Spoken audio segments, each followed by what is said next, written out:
Network.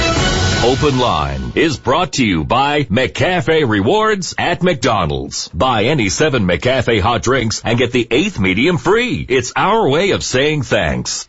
Welcome back to the program. Let's go to line 3. Good morning, Charlie. You're on the air. Yes, good morning, Paddy. How are you today, sir? Oh, not too bad, thank you. Good. I've concluded that the main criteria for your job as a host, you have to have infinite patience. Would you agree with that? It's a big part of it, yeah. Paddy, you asked a question of Ed Martin this morning. You asked it twice. Both times he didn't answer. You asked basically, would there be a penalty? Nova Scotia was saying one thing and Newfoundland was saying something else. Why was it? What do you think he didn't answer you?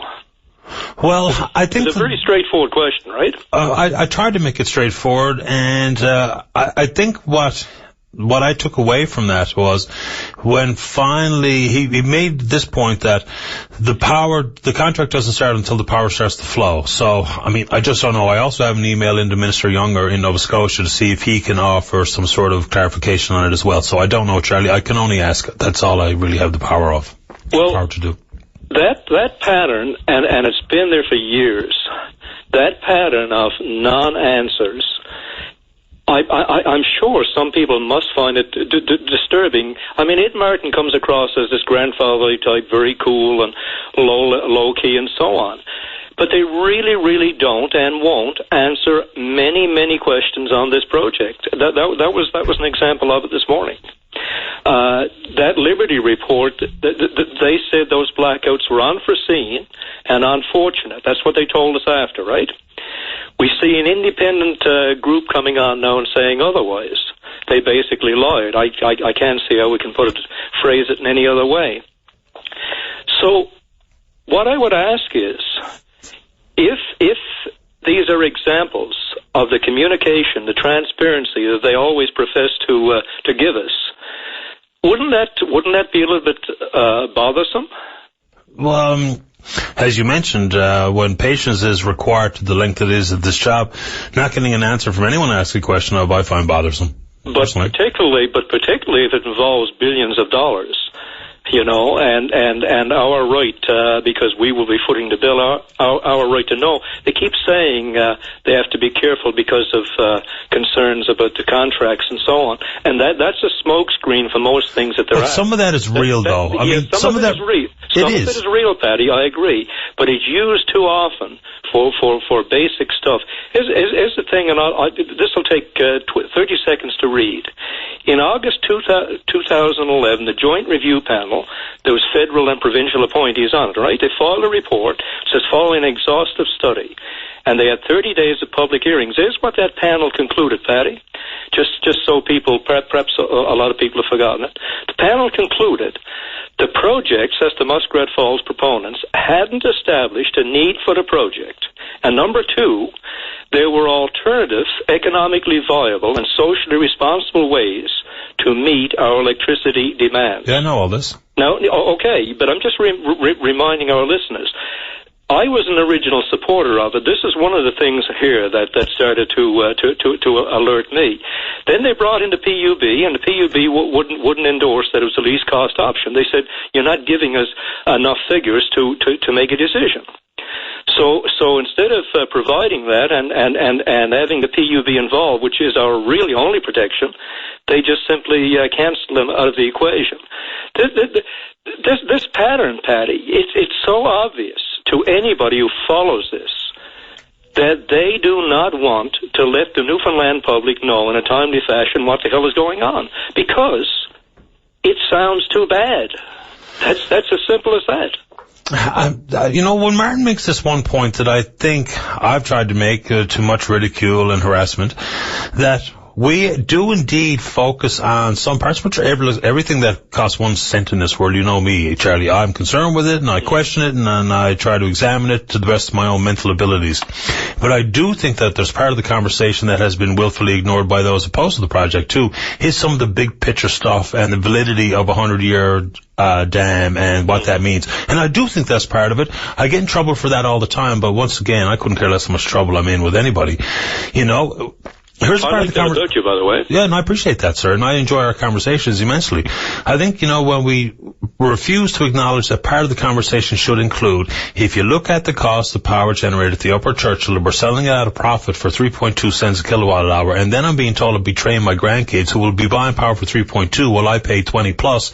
I don't think we've given that enough weight either, because it is a tricky business. There is no definitive polar right or wrong when it comes to these kinds of projects. If there's some long-term benefits that could be measured against some of the risks and hurdles today, and I think that's a meaningful part of the conversation that goes untold or undebated, and I understand why, because I have to pay the big bill today, and I'm worried about that as well. But so when Martin makes that point, I think there's something to that, even though it'll be immediately rebuked by those who disapprove of the project.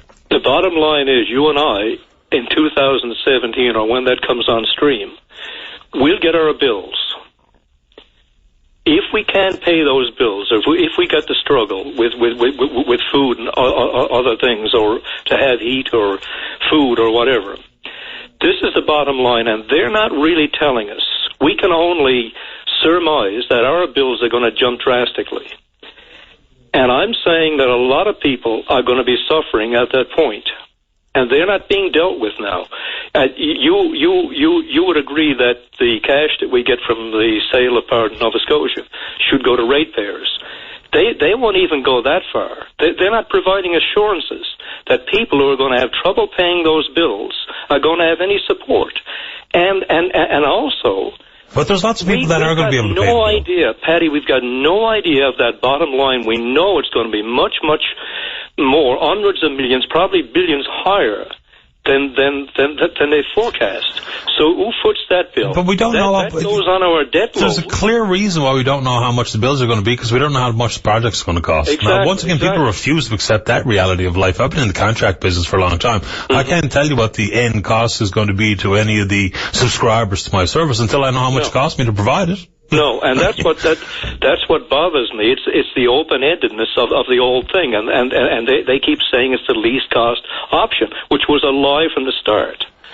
But anyway, Paddy, it's going to be very interesting. I don't know if I'll be alive to see it, but I'm certain my children will, and some of those down the line. But anyway. Yeah, Charlie, and I think there's a lot of real meaningful points that we all make, and I think they all deserve reasonable debate and conversation and questions to be asked of those in authority, and we demand answers for them. I try my best to get them for myself and for those who faithfully listen to the program. Sometimes I come up short, sometimes those offering the vague answers also come up short, and that's why the debate continues. I think the initial communications on this project have made the optics worse than they might even be, and I think that's a problem that the government wears. Under Miss Dunderdale's leadership, there was a distinct problem, as many people will attest, and I think she will admit in her quiet moments now, that there was a hard time getting messages across. I hate the spin. I try to sift through it at every turn because it annoys me to no end. But there were some legitimate points and debates that could have been had at that time, so that people didn't think like they were getting questions unanswered that maybe have been answered since that, but the perception has been generated that we are not being told the truth, and I think that comes back from the initial days of the announcement. That's right. I've seen Russell Wongursky and others, Dave Verdi, Ron Penny, people like that, have asked legitimate questions over and over. Some of them have been answered, and they continue to ask them like they haven't been answered, though. Some of them have been answered to a fashion. Most of them have not been answered adequately at all. And back to when Danny announced that thing, I think it's obvious to everybody who's looked back, they hadn't done due diligence on that project then. They wanted to get that going. Danny resigned soon after. But how fair is that, though? We've been evaluating the Lower Churchill River for 30 years. Yes. 30 years. And everybody in the province wanted that dam built until they announced the dam is going to be built, and all of a sudden everybody was opposed to the project. That's also part of the conversation. Yes, but we're talking about, he announced it, I suppose, what was it, 2007? The hospital, are we moved on to that now? Sir? I'm sorry. When was the year he announced the Lower Churchill? Oh, Danny, before he left. 2010, I guess. Oh, okay. I'm sorry. Yeah. Date escaped me for a second. Something like that. What I'm saying is, at that point, due diligence had not been done. Yes, there were studies in the past and so on, but with the new conditions, He hadn't looked at the new realities. The fact is he wanted to get the project off the ground, come hell or high water, and he passed it over to Kathy, and she basically had to do his bidding, and then they decided afterwards, after a lot of criticism, that they would look at some other alternatives. Now, that bothered me a lot. And it's bothered a lot of people. It was at the time before the announcement that they should have done those studies on natural gas or conservation or whatever. But once again... They didn't do that, Paddy. But once again, Charlie, we were quick to condemn the due diligence piece of the process on behalf of the government or Nalcor, but then people who have claimed that, and I think that's a fair comment, show us the due diligence of what you've examined and what date that was completed. And they couldn't do it. But then we accept no questions asked when there's pipeline plans put forward that had huge gaping holes in them. No comment on that because we wanted it to further our own point of view regarding our disapproval of the Muskrat Falls project. Steve Bruno is a smart, competent, experienced, educated man with the right intentions. We accepted his report, even though people in the industry went, there are huge gaping financial holes in that plan, but we accepted it because, hey, it made us look like we knew what we're talking about, and it made us look like we had more fuel to the fire to condemn the government. That's also a huge part of this problem. Okay. In my opinion. Okay. I don't disagree with you totally on that. But the work wasn't done, and we'll see what happens. I noticed the Premier mentioned that if what was it he said? If it costs more than the lowest cost option, they might have to look at it. Did you hear him say something? Well, I got it out of him. I asked the question. Was you got it? Okay, because I heard it secondhand. Yeah, no, I asked him here live on the show. So did that mean now at some stage they could pull the plug if they felt the overruns were too much? That's what he said. That would be something, wouldn't it? Well, it would be, and I asked Mr. Martin about how would that process look. Does it come with the establishing if the contracts that are about to be let, based on examination of the tender process, if they look like now we're approaching a point where the threshold of least cost option has been cleared? Many people think it was never in the first place, but I'm just going with what I got. With the statement, yeah. When that comes to pass, I asked him to illustrate how that may look and how that process might unfold, and I'm not so sure I heard exactly what I thought might be an answer included in that, but the Premier said it, and I'm going to follow up with him. I'm actually going to see if I can get something in writing to help illustrate how that would look and when that comes to pass, and I'm not going to let it go because I think it's important because I'm a ratepayer as well as everybody else. Charlie, I'm late. Once again, I've never hit a break on time in my life, but I'll let you summarize. Just a quick thank you for getting that point out of them. I wasn't aware you had done that. Anyway, thanks, Paddy. Always my pleasure. Have a nice weekend, Charlie. You too, sir. Bye-bye. Okay, buddy. Bye-bye.